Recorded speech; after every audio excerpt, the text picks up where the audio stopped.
Hi, I'm going to do a couple of videos on really basic introduction learn to knit because we're in the middle of Corona and some of my group want to teach people that they live with or want a quick refresher maybe. So I'm going to teach you in this little clip how to do two of the most popular ways of casting on, and either of these ways will be great for almost all projects. So the first one is called the long tail cast on, and this is the one I use most. So for this you need a length of yarn that's enough for the number of your stitches, and it's difficult to calculate, so I normally decide that I want a tail for sewing in and then say 10, 20, 30, 40 and so on.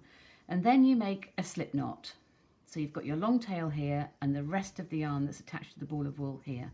To make a slip knot, you just put it round, you put the yarn round your finger like that, and then push one length of the yarn through that gap and tighten it up gently, and then you put in your needle, and then when you pull on one or other, the tail or the main yarn, it'll tighten it onto the needle. I'm using really big wool here, chunky wool and big needles. So to do the thumb cast on, you will have the tail in your left hand for right-handed knitters and the yarn that's attached to the ball of wool in your right hand. And for the cast on, you just need one of the needles. So what I do is I've got my slip knot on the needle, and then I wrap this tail around my thumb. And so the yarn goes over the top of my thumb, like that. And then I put the tip of the needle into that loop, take this yarn around the needle tip and pull that loop off the end of the needle. And now I've got two stitches. So let's do that again. The yarn is going really anti-clockwise, the tail, anti-clockwise round my thumb, like that. So now it looks like this. And then I put the tip of the needle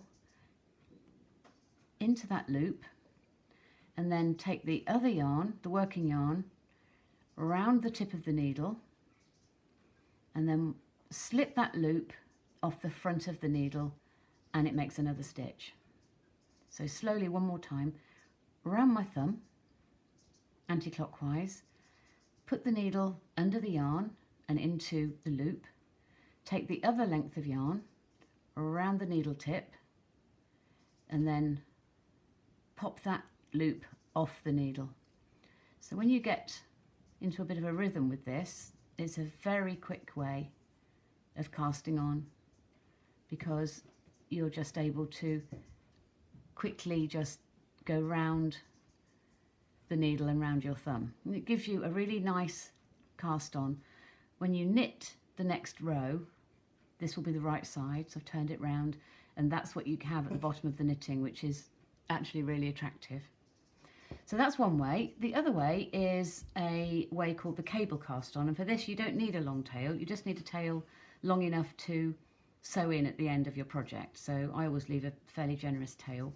Make a slip knot like before, so round my finger, and then I pop the yarn through there to make a slip knot, and I put it on the needle, tighten it up a little bit like before. But for this cast on you need two needles, and you're only going to use the working yarn, so the tail just doesn't have anything to do, it'll just sit there. So for this you're going to put the right hand needle into that slip knot. It counts as a stitch, and then just like with the other cast on, you're going to take the yarn in your right hand if you're right-handed, and you're going to take it round that bottom needle. So you can see the right hand needle is underneath the left hand needle, so it's going to go round that bottom needle and come out in between them, and then I pull this right hand needle back and I swing them round and pop that new stitch onto the left hand needle. So I'm going to do that one again just so you can see how we get going. The first stitch is on there, that's a slip knot. Going in with the right hand needle, don't knit with the tail, and the working yarn goes round the right hand or underneath needle, and you bring it between the needle tips, and then you pull that right hand needle back. You've got a stitch on each needle really now, and then you just pop that stitch onto the left hand needle. So now you have two stitches on here. Then, for the rest of the cast on, you're going to put this right hand needle behind both legs of that stitch. So you can see that I could either go straight into the stitch, but just for the cast on, you're going to go behind both legs. It's a bit tight. And then you do the same as we did before, go round that right hand needle, pull the right hand needle back and pop it onto the left hand needle. And then I've got 3 stitches. So I will go once again behind both those legs. It's a bit tight. You can see that I've got there 2 legs of that stitch, round with my working yarn, pull it back and pop it onto there.